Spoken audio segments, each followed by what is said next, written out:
Hanif পালোৱান YouTube চেনেললৈ সকলোকে স্বাগতম জনাইছোঁ। আজি মই লৈ আহিছোঁ আপোনালোকৰ বাবে এখন নতুন ভিডিঅ'টো হ'ল যে নতুনকৈ অৰুণোদয় আঁচনিত যিসকলে আবেদন কৰিছিলে তেওঁলোকে কোন তাৰিখৰ পৰা পইচা পাব। কিন্তু তাৰ মাজেৰে এনেকুৱা কিছুমান মানুহ আছে যিসকলে নতুন আবেদন কৰিছিলে কিন্তু পইচা নাপায়। কোনসকলে পইচা নাপায় মই আপোনালোকক কৈ দিছোঁ।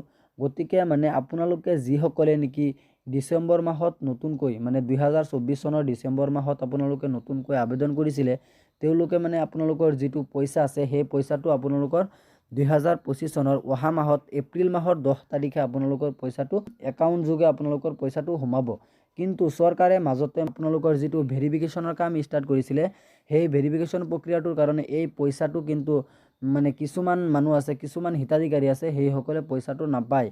ইয়াৰ কাৰণ এটাই, চৰকাৰে বিচৰা নাছিল যিসকল মানে নেকি আপোনাৰ ভুৱা হিতাধিকাৰী বা আপোনাৰ অযোগ্য হিতাধিকাৰী তেওঁলোকে যাতে অৰুণোদয় 3.0 পইচা লাভ কৰি নাথাকে আৰু পিছত আকৌ যাতে চৰকাৰে মানে ভেৰিফিকেশ্যন কৰি আপোনালোকৰ যাতে মানে যিসকল মানে আপোনাৰ ভুৱা হিতাধিকাৰী আছে, অযোগ্য হিতাধিকাৰী আছে যাতে তেওঁলোকৰ নামটো ভেৰিফিকেশ্যন কৰি কটোৱাবলগীয়া নহয়।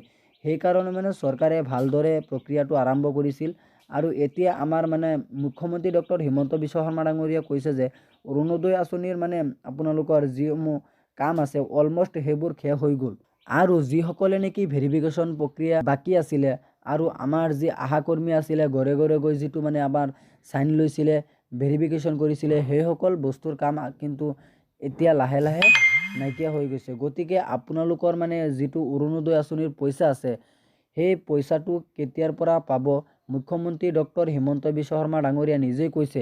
আপোনালোকে নিশ্চয় চাগে গমেই পাইছে অৰুণোদয় আঁচনিৰ যিটো পইচা আছে